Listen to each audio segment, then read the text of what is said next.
Bismillahirrahmanirrahim. Assalamualaikum warahmatullahi wabarakatuh.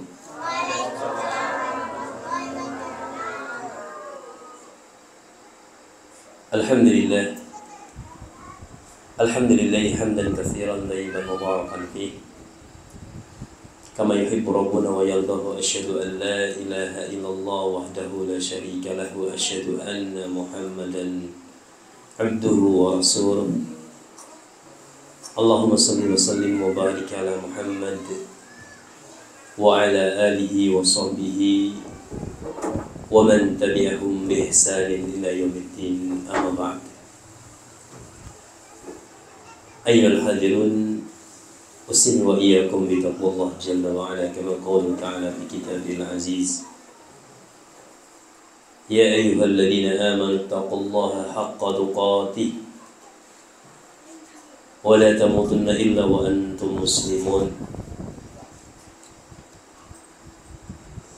Ya ayyuhan nasu taqu rabbakum alladzi khalaqakum min nafsin wahidah وخلق منها زوجها وبث منهما رجالا كثيرا ونساء واتقوا الله الذي تساءلون به والأرحام إن الله كان عليكم رقيبا. ويا أيها الذين آمنوا اتقوا الله وقولوا قولا سديدا يصلح لكم أعمالكم ويغفر لكم ذنوبكم ومن يطع الله ورسوله فقد فاز فوزا عظيما. وقال عليه الصلاة والسلام اتق الله حيثما كنت وأتبع السيئة الحسنة تمحوها وخالق الناس بخلق حسن. Ma'asyiral muslimin, bapak-bapak, ibu-ibu yang kami muliakan, serta adik-adikku sekalian yang laki-laki maupun yang perempuan yang saya cintai dan saya banggakan. Alhamdulillah, dengan nikmat dari Allah Subhanahu wa taala wonten ing dalu menika kula panjenengan sami saged ngrawuhi kebiasaan ingkang sae nggih menika ndumukeni majelis ta'lim wonten ing majlis punika.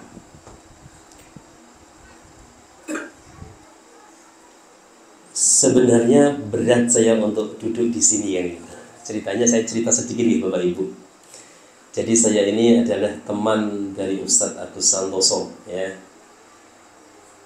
Mohon izin memperkenalkan diri, nama saya Muhammad Khairul Huda, teman dari Ustadz Agus Santoso, teman SMA, teman mondok, teman kuliah, teman berjuang, teman tidur dan seterusnya.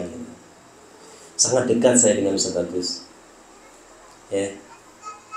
Jadi ada kemiripan saya dengan Ustaz Agus apa? Sama-sama memiliki kelebihan berat badan. Sama. Ya. Tapi yang membedakan saya sama Ustaz Agus itu Ustaz Agus ilmunya lebih tinggi dari saya kan gitu. Ustaz Agus ilmunya lebih tinggi dari saya. Cuma sama di berat, kelebihan berat badan saja kan gitu. Nah, beliau Ustaz Agus minta kepada saya untuk istilah pun ganjeli beliau wonten keperluan.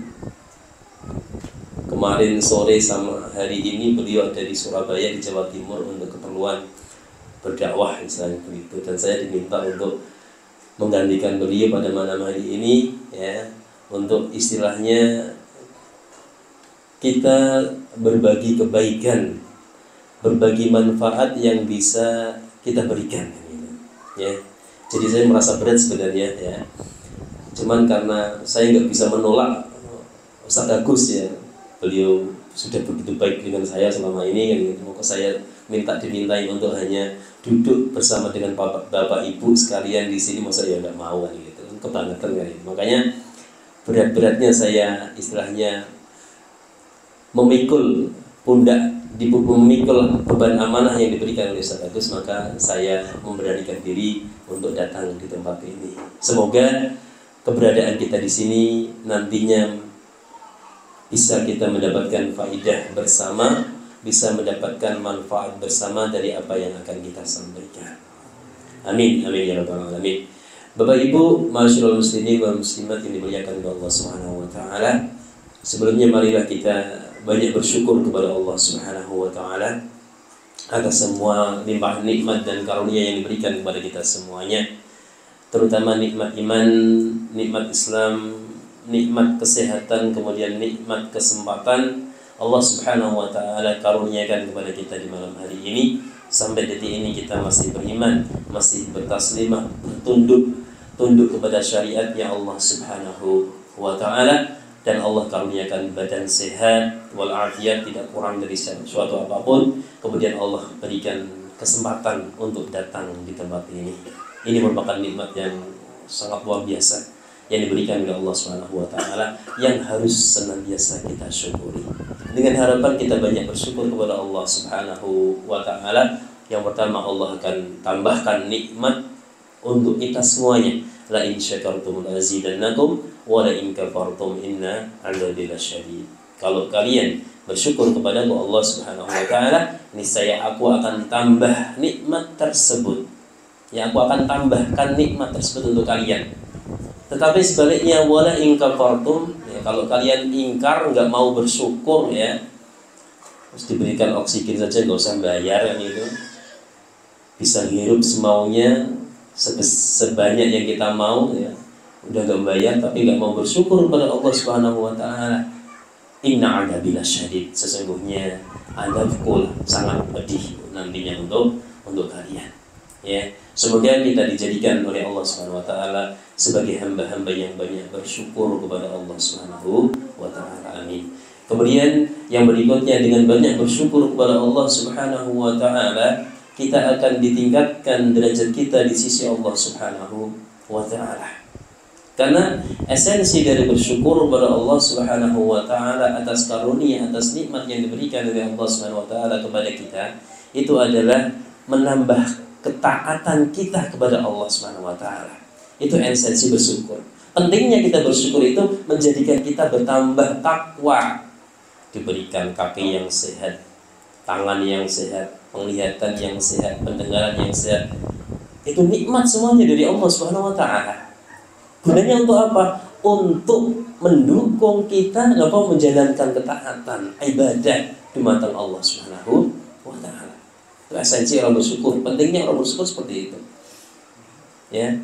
Ketika orang bersyukur kepada Allah Subhanahu wa taala, pastinya yang pertama dia akan mengucapkan alhamdulillah. Alhamdulillah, segala puji bagi Allah Subhanahu wa taala. Kemudian yang kedua, nah ini yang penting untuk kita semuanya. Bersyukur itu artinya menggunakan nikmat yang kita terima, nikmat yang diberikan oleh Allah Subhanahu wa taala, untuk menopang, mendukung ketaatan kepada Allah Subhanahu wa taala itu. Makanya orang yang banyak bersyukur, niscaya dia akan ditingkatkan derajatnya di sisi Allah Subhanahu wa taala. Masyaallah muslimin wal muslimat, bapak-bapak dan ibu-ibu yang dimuliakan oleh Allah Subhanahu wa taala. Setelah itu, pada malam hari ini kita akan sharing, akan berbicara tentang sebuah hal yang sangat penting dalam kehidupan kita. Ya, sangat penting, dan kebanyakan manusia itu meremehkan sesuatu yang sangat penting, tetapi kadang banyak orang yang tidak istilahnya tidak ngeh, tidak memperhatikan tentang hal ini, tidak memperhatikan tentang pentingnya tema yang akan kita sampaikan pada kesempatan di malam hari ini. Ini menikah berkaitan dengan menjaga lisan kita, ya, menjaga lisan kita. Sering terjadi di lingkungan masyarakat sekitar kita, banyak terjadi hal-hal yang tidak baik. Banyak antara suami istri yang hubungannya tadi harmonis, ya, gara-gara lisan, gara-gara tidak bisa menjaga mulut, artinya hubungannya menjadi tidak baik. Bahkan terjadi perceraian. Ini gara apa? Gara-gara tidak bisa menjaga lisan, tidak bisa menjaga mulut kita. Bahkan yang lebih ngeri daripada itu adalah ketika seorang tidak bisa menjaga lisannya, banyak pertumpahan darah di mana-mana. banyak pembunuhan di mana-mana. Itu gara-gara apa? Tidak bisa menjaga lisan, tidak bisa mengendalikan lisannya. Ya. Kemudian banyak sekali orang yang merasa hina, ya, gara-gara dipermalukan oleh saudaranya. Betapa banyak hubungan persaudaraan menjadi putus karena seorang tidak bisa menjaga lisannya. Yang ketika dia pikir bahwasanya ucapannya itu tidak membawa dampak apa-apa dalam kehidupan, dalam hubungannya dengan saudaranya, ternyata tidak seperti itu. Lisan yang dikeluarkan, ucapan yang dikeluarkan oleh lisannya bahkan bisa menjadikan hubungan yang tadi sangat harmonis, ya, bahkan persaudaraan yang begitu dekat menjadi terputus, bahkan menjadi musuh bebuyutan, musuh yang bahkan musuh abadi, ini bisa jadi seperti itu. Karena apa? Karena boten saged menjaga lisan. Kalau orang Jawa mengatakan apa? Lambe turah. Lambe turah ini. Nggih Bu, lambe turah nggih Bu. Ngertos nggih Bu? Nah, menika kebanyakan mohon maaf ini. Nyuwun pangapunten. Ibu-ibu ini banyak yang lambe turah itu. Nggih napa nggih Bu? Mungkin ngapali dhewe insyaallah. Ya. Padahal di dalam syariat Islam tentang menjaga lisan ini sangat diperhatikan. Sangat diperhatikan. Jangan sampai lisan kita yang dikatakan lidah tidak bertulang, ya, ini menjadi sebab keburukan yang bisa menghancurkan tatanan kehidupan di dalam masyarakat kita. Jangan sampai lisan ini malah menjadi sumber dosa bagi yang punya lisan itu sendiri. Sehingga agama Islam sangat mengatur bagaimana pemeluknya, yakni orang Islam, seorang muslim yang baik bisa menjaga lisannya secara benar berdasarkan kaidah agama Islam yang benar. Nah, jujur saja ya, jujur mawon bahwasanya menjaga lisan ini tidak begitu diperhatikan di dalam masyarakat kita. Sering kita mendengar, mohon maaf ini adik-adik yang mungkin remaja ya, sering mengeluarkan kata-kata yang sangat tidak pantas, bahkan semua keluar, ya, binatang berkaki 4 keluar juga kan gitu. Itu sebenarnya sesuatu yang sangat disayangkan, sesuatu yang sangat memprihatinkan.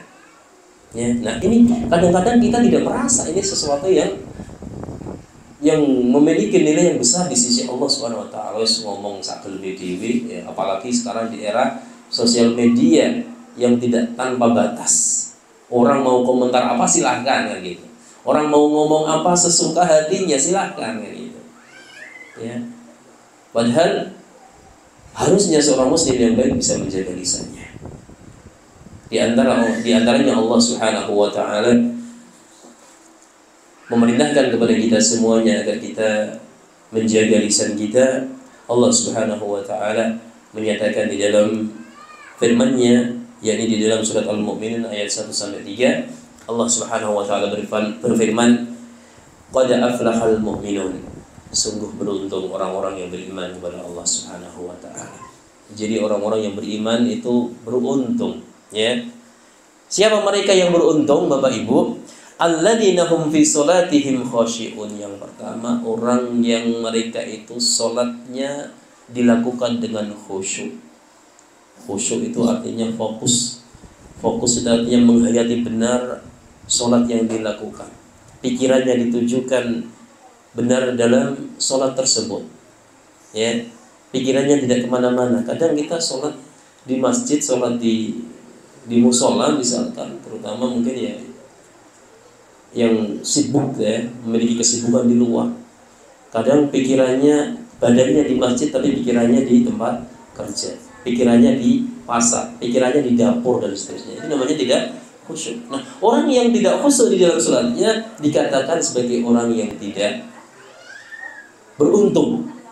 Orang yang tidak beruntung itu orang yang tidak khusyuk di dalam sholatnya.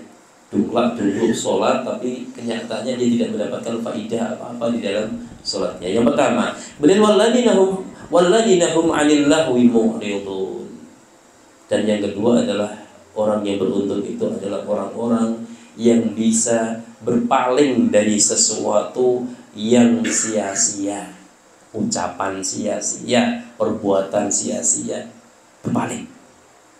Ya, termasuk ucapan-ucapan yang lahwun, ucapan-ucapan yang tidak ada manfaatnya, sekedar bercanda yang tidak ada manfaatnya juga kalau bisa dikurangi. Ya, boleh bercanda tapi secukupnya saja. Bercanda boleh, tetapi jangan sampai bercanda kita itu melanggar aturan agama Islam. Contoh Bapak Ibu, ya, bercanda tapi dengan bohong, model aksal, okay? Dengan bercanda tapi tidak berkata jujur, melucu dengan kebohongan misalkan. Ini termasuk hal-hal yang malah mendatangkan dosa Bapak Ibu. Ya, yang tadi dikatakan lambe turah tadi ya. Padahal Allah Subhanahu wa taala memberikan lisan kepada kita itu fungsinya untuk kebaikan, bukan untuk keburukan. Maka ketika kita melihat hal-hal yang tidak pantas, tidak bermanfaat, tidak baik, maka sebaiknya dihindari. Kalau bisa kita nasihati, nak ngomong yo sing bener kan itu, ojo sembarangan. Nak guyon yo maton kan itu. Guyon ojo ngapusi, ya. Itu Bapak Ibu. Di antaranya walladzi nahum 'anil lahwi mu'ridun. Orang-orang yang mereka itu ketika dihadapkan dengan sesuatu yang tidak bermanfaat, maka mereka tinggalkan. Ya, mereka tinggalkan hal tersebut. Termasuk ucapan-ucapan, ya, majelis-majelis yang tidak benar, ya, majelis gelak tawa, majelis di situ, majelis nongkrong misalkan, itu banyak hal-hal yang sejatinya tidak bermanfaat, ya. Kadang malah di situ banyak terjadi hal-hal yang mendatangkan dosa berikutnya.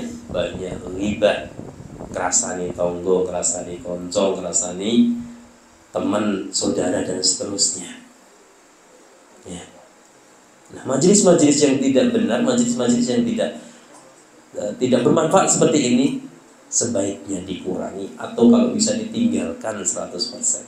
Agar kita selamat, ya gitu.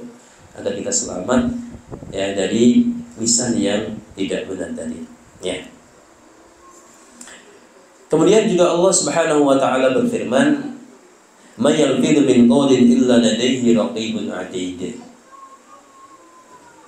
Tidaklah setiap yang diucapkan oleh manusia itu ada padanya, kecuali ada padanya malaikat yang mengawasi, lagi ada malaikat yang hadir. Jadi kita setiap hari itu disarangi, dibersamai oleh 2 malaikat Bapak Ibu, ya, yang kita sebut dengan Raqibun Atid. Ya, ada sebagian ulama yang mengatakan ada malaikat yang namanya Raqib dan Atid yang mencatat perbuatan baik dan perbuatan buruk. Sejatinya Raqibun Atid menika adalah malaikat yang senantiasa mengawasi, lagi malaikat yang senantiasa bersama dengan kita. Jadi sekalian Bapak Ibu sekalian, sekarang ini, ya, dan setiap saat kita pasti sedang dibersamai oleh 2 malaikat yang mengawasi dari jarak jauh, dan selalu ada malaikat yang hadir bersama kita. Tugas mereka apa? Ya, mencatat semua yang kita lakukan, mencatat semua yang kita bicarakan, mencatat apa yang kita ucapkan. Yang baik akan dicatat sebagai amalan baik, yang buruk akan dicatat sebagai amalan buruk. Bahkan para ahli tafsir mengatakan, bahkan semua ucapan apapun yang keluar dari lisan kita, baik yang hukumnya boleh, mubah, ya, apalagi haram, apalagi makruh, itu semuanya dicatat oleh malaikat pencatat amal. Dan terus kita harus berhati-hati, ya, kita harus berhati-hati dengan lisan kita. Apalagi mohon maaf ini sering terjadi di majelis para ibu-ibu gitu. Ya, majelis ibu-ibu, mohon maaf tanpa mengurangi rasa hormat kepada para ibu-ibu, tapi kenyataannya demikian. Kalau ibu-ibu, kalau para wanita sudah berkumpul dalam suatu majelis, ya entah itu majelis arisan, majelis apapun itu, masya Allah, ono yang diomong kayak gitu, nggak pernah putus pembicaraannya, ya, dari sesuatu yang bermanfaat sampai sesuatu yang berdosa itu sering kita temui di majelis para ibu-ibu terutama, ya. Makanya dikatakan para ibulah yang berpotensi, para wanita yang berpotensi untuk menghasilkan ucapan-ucapan yang tidak baik. Meskipun para pria juga seperti itu, tapi yang lebih dominan para wanita. Dalam majelis mereka wanita itu banyak berbicara hal-hal yang tidak penting, tidak bermanfaat. Ya, ada saudaranya yang beli anting baru dikomentari, ya, paling pinjaman, paling kredit gitu, ya. Kemudian ada yang beli motor baru, tidak lepas dari dihibah, dibicarakan keburukannya, palingnya golek utangan gitu untuk beli motor. Itu namanya ucapan-ucapan yang sejatinya malah menambah dosa kita. Ucapan-ucapan yang semestinya tidak keluar dari lisan kita, ya, tapi setan begitu pintar, ya, begitu lihai dalam menggoda Bani Adam, anak keturunan Nabi Adam, ya, sehingga lisan yang harusnya potensinya untuk kebaikan ternyata dimanfaatkan oleh setan, ya, akhirnya banyak Bani Adam, anak keturunan Adam terperdaya, akhirnya menggunakan lisannya dalam hal-hal yang justru dimurkai, dibenci oleh Allah Subhanahu wa Ta'ala. Ya. Kemudian Allah Subhanahu wa Ta'ala ingin dikatakan di dalam surat Al-Isra ayat yang ke-36, Allah Subhanahu wa Ta'ala berfirman, "Wa la taqfu ma laysa laka bihi 'ilm.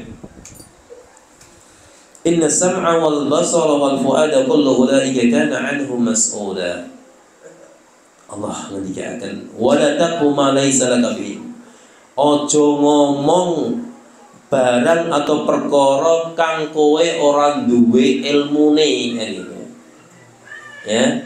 Ojo ngomong sesuatu pembicaraan yang kalian tidak punya ilmunya. Jadi orang itu ketika bicara harus punya ilmu, apalagi berbicara dalam masalah agama, ya, harus punya ilmunya. Jangan asal asbun. Apa asbun? Asal bunyi. Asmong, asal ngomong, jangan. Wala taqfu ma laysa laka bihi. Jangan ucapkan sesuatu yang kamu tidak memiliki ilmunya. Ya, ya tadi saudara kita punya hal-hal yang baru kita rasani, wah paling sing hasil sing apa korupsi, hasil sing ngutang kredit dan seterusnya. Padahal kita nggak tahu, ya. Padahal nggak tahu kita sejatinya apa yang ada di dalam kehidupan saudara kita. Itu termasuk hal-hal yang tidak kita ketahui, tapi kalau kita ngomong sungguh sangat disayangkan. Ini artinya Allah Subhanahu wa Ta'ala melarang kepada kita, ya. Konteksnya adalah larangan. Kalau kita langgar berarti kita berdosa kepada Allah Subhanahu wa Ta'ala. Kemudian Allah Subhanahu wa Ta'ala katakan, "Inna sam'a," sesungguhnya pendengaran kita, wal basara, dan mata kita, wal fu'ada, bahkan hati kita. Ya, hati kita itu kadang sok punya rasa hasad, rasa iri, rasa dengki kepada saudara kita. Itu juga nanti akan dimintai pertanggungjawaban oleh Allah Subhanahu wa Ta'ala wonten ing yaumul qiyamah. Wal wa'ada kullu ulaika kana 'anhu mas'ula. Semuanya akan ditanya oleh Allah Subhanahu wa Ta'ala. Semuanya akan dimintai pertanggungjawabannya oleh Allah Subhanahu wa Ta'ala. Makanya Bapak Ibu yang dimuliakan oleh Allah Subhanahu wa Ta'ala, kita sedaya kedah ngatos-atos dengan lisan yang kita miliki. Jangan sampai lisan ini menghasilkan dosa baru untuk kita semuanya, ya. Masyaallah muslimin wal muslimat rahimani wa rahimakumullah jami'an. Kemudian secara khusus Allah Subhanahu wa Ta'ala memberikan gambaran kepada kita semuanya dan memberikan larangan kepada kita semua, jangan sampai kita dengan lisan kita menghibah. Apa menghibah, Bu? Ngerasani nggih, ngeraosi. Menghibah itu adalah membicarakan aib atau kekurangan orang lain di belakang orang tersebut, yang ketika orang tersebut itu tahu bahwasanya kekurangannya itu dibicarakan, maka dia akan menjadi tidak suka. Itu namanya ghibah. Berarti kalau ngerasani kok dia nggak merasa benci, berarti bukan ghibah. Mana nggih? Nggih, banter ini biasa gitu. Jadi ghibah itu adalah membicarakan kekurangan orang lain, aib yang dimiliki oleh saudaranya di belakang dia. Kalau istilah kerennya ngerumpi gitu. Ngerumpi itu sejatinya adalah istilah bagi ghibah, istilah baru bagi ghibah. Ngerumpi yang dikaitkan dengan orang lain. Ya. Allah Subhanahu wa taala mengatakan wala yahtab ba'dukum ba'dha, dan janganlah sebagian di antara kalian menghibai, ngerasani sebagian yang lain. Ya, membicarakan keburukan, membicarakan aib orang lain. Allah Subhanahu wa taala melanjutkan, ayuhibbu ahadukum ay ya'kula lahma akhihi maitan fakarihtum. Apakah kalian itu merasa senang, merasa cinta kalian memakan daging saudaranya ya dalam kondisi bangkai? Jadi Allah Subhanahu wa taala dalam ayat yang mulia ini memberikan permisalan di mata kolom ajaran Islami bahwasanya orang yang menghibah itu ibaratnya dia sedang memakan bangkai saudaranya. Ya. Apakah dia menyukai makan bangkai saudaranya? Ya. Fakarihtum, yang sejatinya dia benci. Ya. Wattaqullaha innallaha tawwabur rahim. Dan bertakwalah kalian kepada Allah Subhanahu wa taala, sesungguhnya Allah Subhanahu wa taala Maha menerima taubat dan Maha penyayang. Masyaallah muslimin, Bapak Ibu yang dimuliakan oleh Allah Subhanahu wa taala. Jadi termasuk di antara dosa yang tidak diperhatikan oleh sebagian besar manusia adalah dosa ghibah. Ngerasani tonggonya, krosoni temene, ngerasani saudaranya ya, dan seterusnya. Padahal kalau diumpamakan menghibai orang sesama muslim itu ibaratnya dia sedang memakan bangkai saudaranya. Kalau kita panjenengan semuanya, kita semuanya tidak akan demen menikah. Ya. Lawang daging saudara kita dimasak, mungkin ya kalau kita tahu dimasak ya bukan dalam kondisi bangkai ya, dimasak saja kita nggak mau makan, apalagi ini daging yang sudah jadi bangkai, daging saudara kita yang jadi bangkai kita makan, akan lebih menjijikkan lagi. Nah, dosa ghibah itu lebih menjijikkan dari memakan bangkai saudaranya, Bapak Ibu. Nah, terus monggo ya, kebiasaan yang selama ini mungkin menjadi sesuatu yang kurang kita perhatikan ya, tentang masalah ghibah ya, ini menikah membicarakan kekurangan saudara kita, mbok yuben saudara kita itu memiliki kekurangan ya. Yang namanya manusia itu punya kelebihan dan kekurangannya masing-masing. Kalau kita menuruti penilaian nggak akan pernah habis. Tapi bagaimana diri masing-masing kita memperhatikan agar jangan sampai kita suka metani kekurangan saudara kita. Kalau andaikan saudara kita memiliki kesalahan, kekurangan, maka sebaiknya kita nasihati secara langsung dengan cara yang baik. Jangan malah diobral kesalahannya, jangan malah disebarkan keburukan saudaranya. Ya, itu termasuk dalam hal ghibah. Padahal ghibah sudah kita sampaikan tadi. Allah memberikan perumpamaan yang sangat-sangat menjijikkan bagi kita. Dosa ghibah itu lebih buruk daripada memakan bangkai saudaranya sesama muslim. Wa iyadzubillah, kita mohon perlindungan kepada Allah Subhanahu wa taala dari dosa ghibah yang sudah seakan terbiasa di kalangan kita. Ya.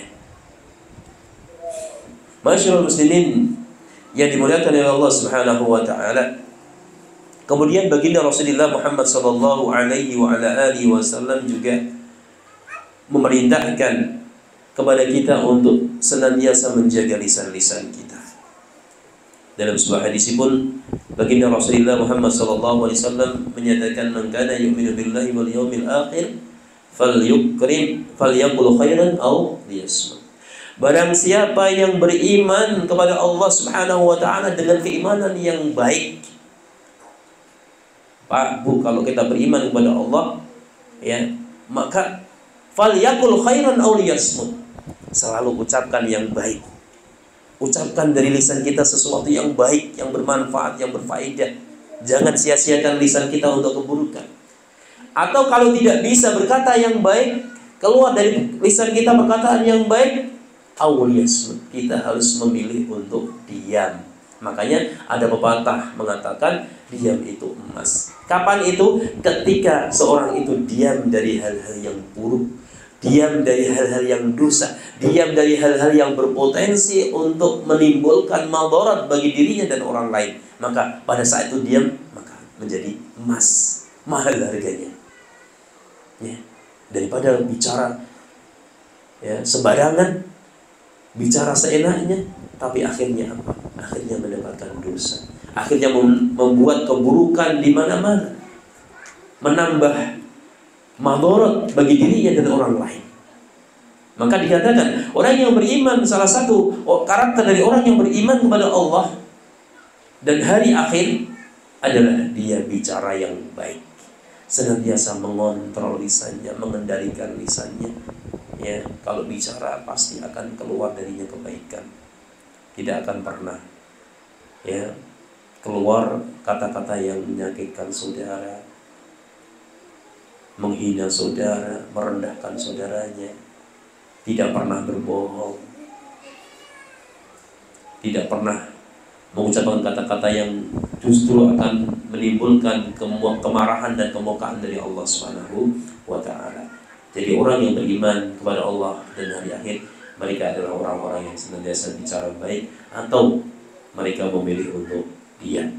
Ya. Maka mulai sekarang Bapak Ibu yang dimuliakan oleh Allah Subhanahu wa taala, menjaga lisan adalah sesuatu yang harus kita lakukan. Apalagi di era sosial media ya, yang sudah tidak ada batasnya lagi, di mana semua orang punya hak masing-masing untuk berbicara sesuai dengan kemauannya, ya. Di mana semua orang memiliki hak untuk ngomong, pengen ngomong ya ngomong, walaupun lewat tulisan, ya. Walaupun lewat WA, walaupun lewat Facebook dan seterusnya. Maka seperti ini harus kita jaga. Berbicara di sosial media itu sama dengan hukumnya, sama dengan berbicara secara langsung. Kalau secara langsung kita berbicara dengan baik, di sosial media berbicara dengan baik, itu potensi pahala akan kita dapatkan. Ganjaran pahala akan kita terima dari Allah Subhanahu wa taala. Sebaliknya ketika kita bicara di sosial media, ya, yang buruk, yang tidak membawa faedah, yang menjadikan sesuatu itu bertambah buruk, maka ketahuilah itu sama hukumnya kita berbicara secara langsung, yakni mendapatkan dosa dari Allah Subhanahu wa taala. Makanya masyaallah muslimin, Bapak Ibu yang dimuliakan oleh Allah Subhanahu wa taala, tentang menjaga lisan ini juga Rasulullah sallallahu alaihi wasallam menyatakan ketika beliau sallallahu alaihi wa ala alihi wasallam ditanya, "Ya Rasulullah, wahai Rasulullah, ayyul muslimina afdal?" Siapakah kaum muslimin yang memiliki derajat paling utama itu? Jadi ada sahabat yang bertanya kepada baginda Rasulullah sallallahu alaihi wasallam, "Duh Rasulullah, siapa kaum muslimin yang memiliki derajat yang paling utama itu?" Maka Rasulullah mengatakan, "Man salimal muslimuna min lisanihi wa yadihi." Orang yang memiliki derajat paling utama itu adalah orang yang tidak menimbulkan gangguan bagi saudaranya, baik dengan lisannya dan juga dengan tangannya atau dengan kakinya, atau dengan yang lainnya dari anggota tubuhnya. Jadi seorang muslim yang memiliki derajat yang paling utama itu adalah orang yang tidak pernah memberikan gangguan kepada saudaranya, baik dengan lisan maupun apa? Tangannya. Kenapa Bu? Ngantuk Ibu? Boten ya. Alhamdulillah ya. Jadi seorang muslim yang baik itu adalah seorang muslim yang tidak pernah membuat atau menjadikan lisannya maupun tangannya menyakiti saudaranya. Termasuk tadi ngerasani tadi, membicarakan keburukan orang, ya, ataupun menghina, ataupun merendahkan dan seterusnya. Tidak pernah. Itu ciri seorang muslim yang utama. Ya, menjaga lisan dengan sangat baik, menjaga tangannya jangan sampai merugikan orang lain. Ya. Masyaallah muslimin rahimani wa rahimakumullah jami'an. Kalau kita pelajari lebih lanjut, Rasulullah, Allah Subhanahu wa taala dan Rasulullah sallallahu alaihi wasallam dalam banyak ayat-ayat di dalam Al-Qur'an, di dalam hadis-hadis yang sahih dari Nabi kita Muhammad sallallahu alaihi wasallam memberikan gambaran, memberikan penjelasan tentang harusnya bagaimana seorang muslim dengan lisannya. Ya. Makanya Rasulullah Shallallahu Alaihi Wasallam juga memerintahkan kenapa harus kita jaga lisan kita. Salah satu di antaranya adalah sesuai dengan tema kita malam hari ini adalah masuk surga dengan menjaga lisan. Baginda Rasulullah Shallallahu Alaihi Wasallam mengingatkan dalam sebuah hadis yang diriwayatkan oleh Imam Bukhari, ya, di dalam Sahih beliau, Rasulullah mengingatkan man yadmanli baina lihyaihi wa baina rijlaihi adman lahul jannata. Barang siapa yang bisa menjamin untukku, menjaga untukku apa-apa yang berada di antara dua rambutnya, dua kumisnya, artinya di antara kumis dan janggut, jenggot, ya, bagi laki-laki, ya. Ma baina lihyaihi, di antara dua rambut yang tumbuh di bawah hidung dan di dagu menika ada mulut. Barang siapa yang bisa menjamin untukku mulutnya, lisannya, dan apa-apa yang berada di antara kedua kakinya, yakni kemaluannya, bisa menjaga lisan dan kemaluannya, maka apa kata Rasulullah? Atman lahul jannata, maka aku akan jamin dia bisa masuk surga. Masya Allah. Hanya menjaga lisan, hanya menjaga kehormatan, hanya, tapi berat Bapak Ibu, ya. Berat untuk kita praktekkan dalam kehidupan kita. Setan itu begitu lihai, begitu licik, begitu pintar mengelabui kita. Kadang-kadang kita nggak sadar, ya. Kadang-kadang kita nggak sadar bahwasanya sesuatu yang semestinya tidak kita lakukan, tapi kita lakukan. Ya, tadi keluar dari lisan kita sesuatu yang merugikan, justru merugikan untuk diri kita dan orang lain. Maka mendatangkan kemarahan, mendatangkan dosa, mendatangkan mudarat bagi diri kita dan orang lain. Sungguh sulit kita menjaga lisan, sungguh sulit kita menjaga kemaluan. Tapi bagi hamba-hamba yang dirahmati oleh Allah Subhanahu wa taala, hamba-hamba yang senang untuk mendapatkan kebaikan, suka untuk melaksanakan ketaatan, niscaya akan dipermudah untuk menjaga lisan dan juga menjaga kemaluannya. Akan dipermudah, dibantu oleh Allah Subhanahu wa taala. Maka apa jaminan orang yang bisa menjaga lisannya tadi? Masuk surga. Kita kerson boten masuk surga, Bu. Ingin boten, Bu? Ingin apa ingin banget? Ingin banget. Salah satunya harus bisa menjaga lisan kita, ya. Nah, wong Jawa Timur ini dikatakan cangkeman, gitu. Kakean cangkeman, gitu, ya.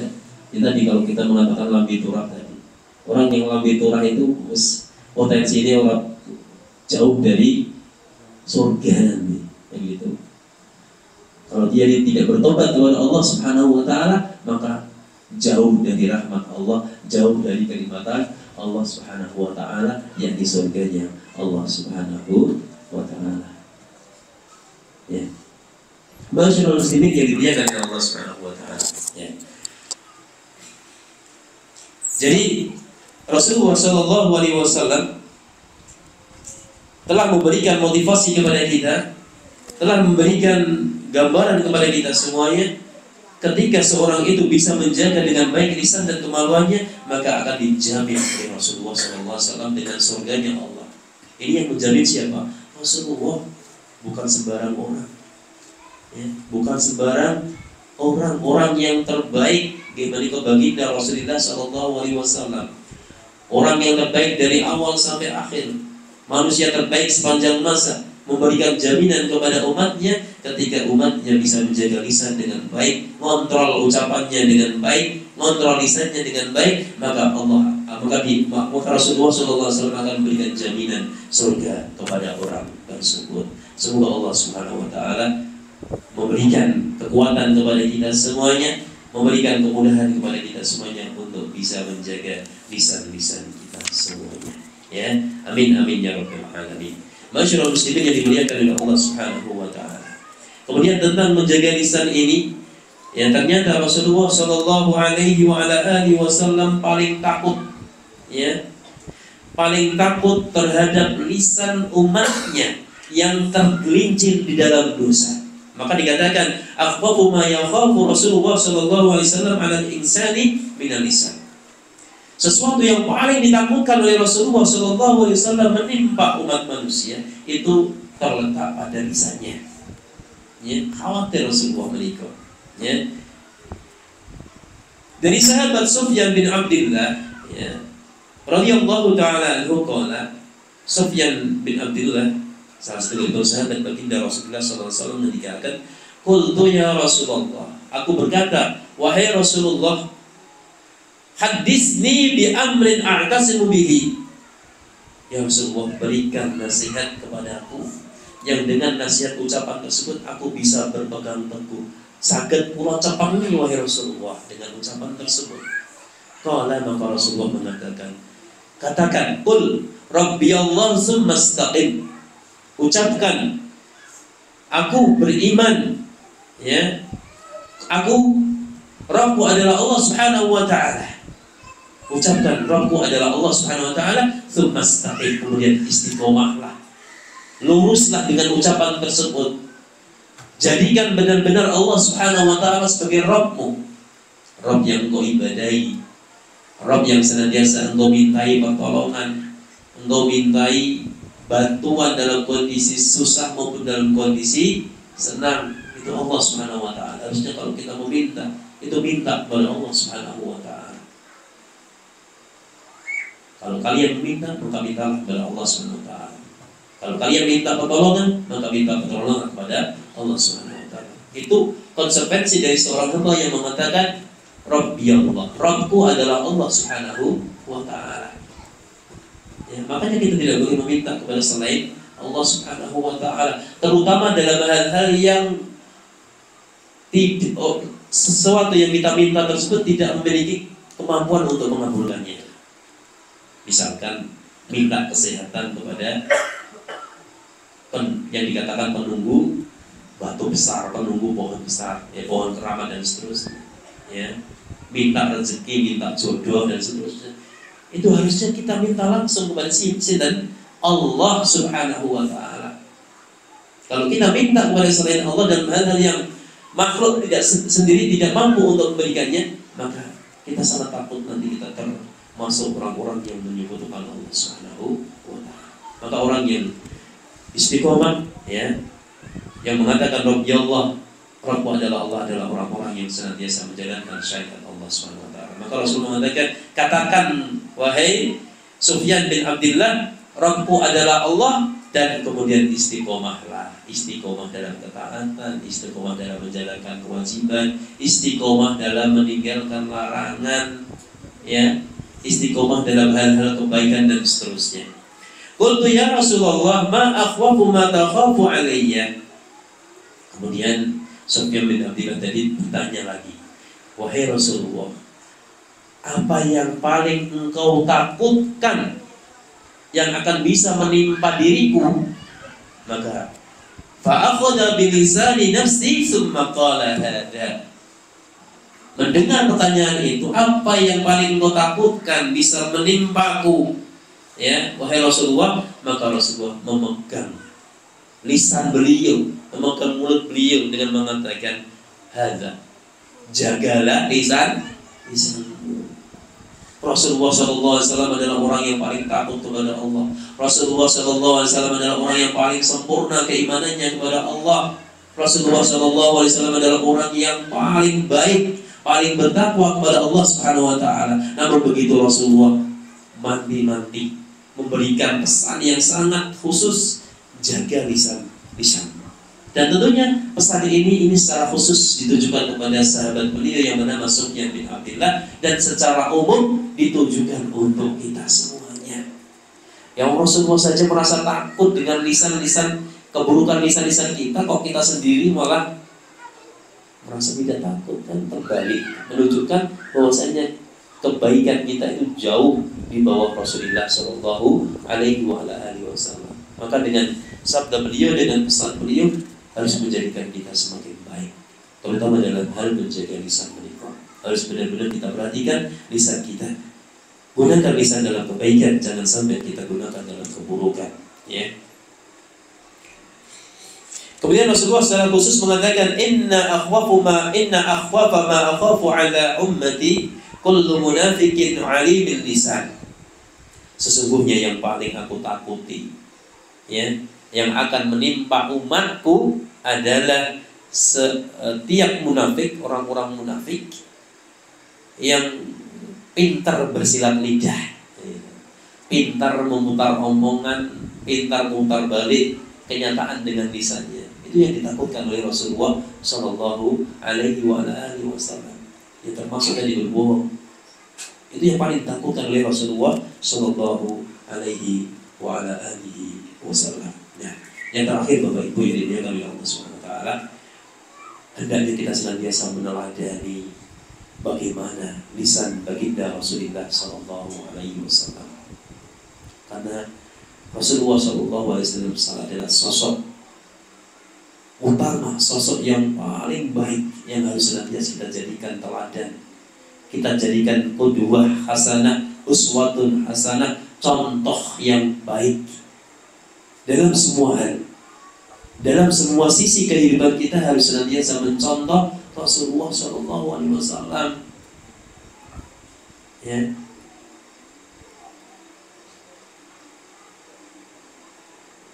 Untuk itulah Rasulullah Shallallahu Alaihi Wasallam diutus sebagai Nabi dan Rasul, yakni untuk memberikan teladan yang baik, kemudian diikuti oleh umatnya. Nah, dalam perkara menjaga lisan, maka Rasulullah Shallallahu Alaihi Wasallam adalah orang yang sangat menjaga lisan beliau, sangat menjaga lisan beliau.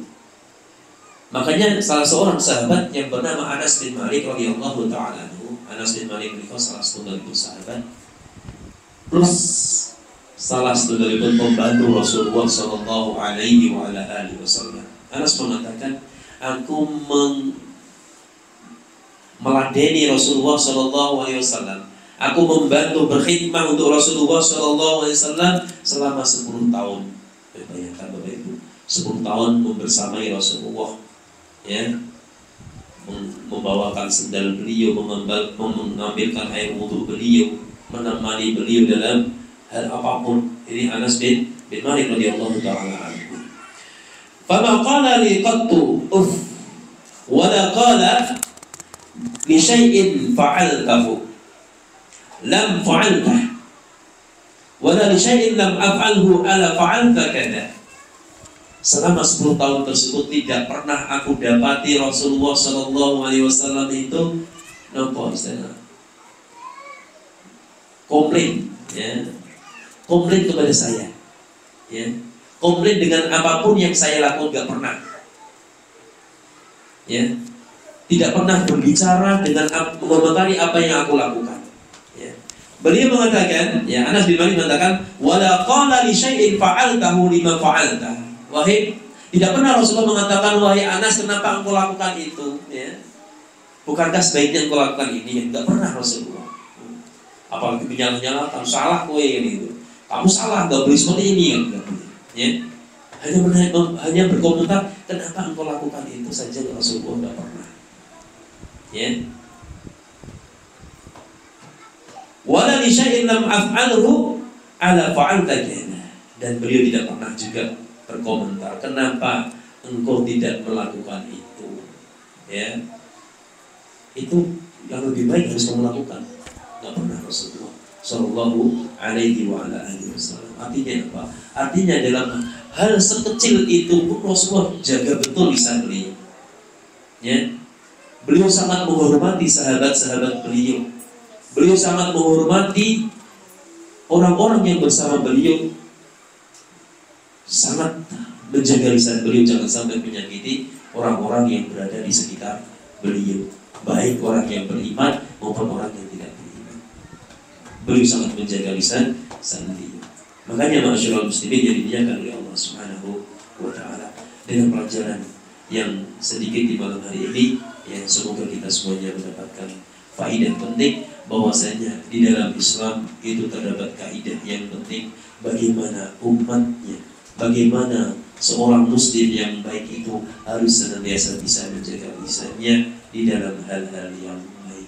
Jangan sampai lisan yang menjadi nikmat terbesar yang diberikan oleh Allah Subhanahu wa taala justru menjadi sumber malapetaka, jadi sumber keburukan, madarat yang bisa merugikan dirinya, merugikan orang lain, merugikan keluarganya, bahkan merugikan masyarakat, bahkan warga negara yang lainnya.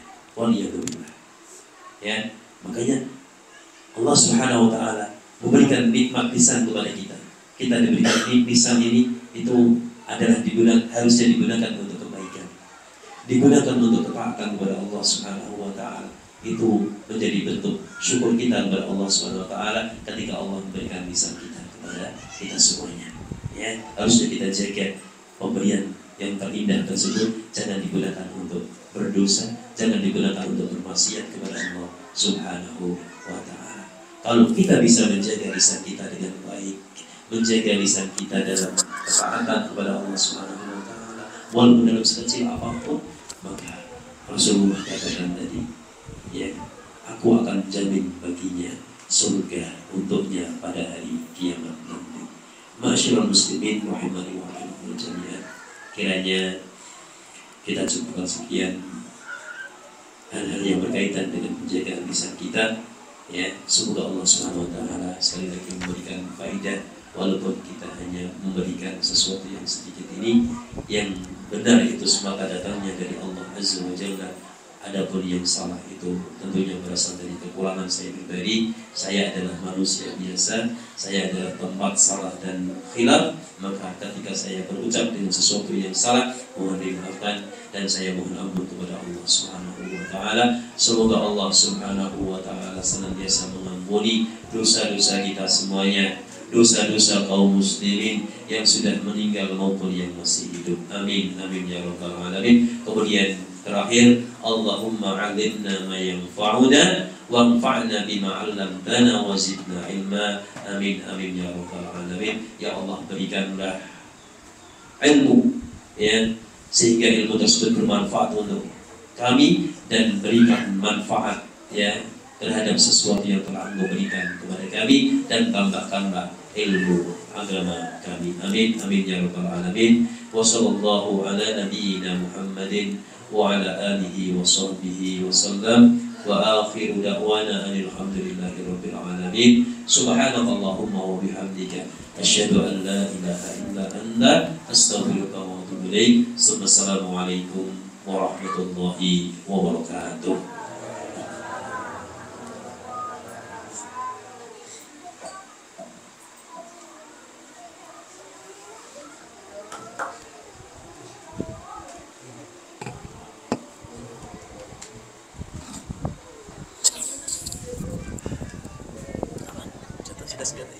Jatuh.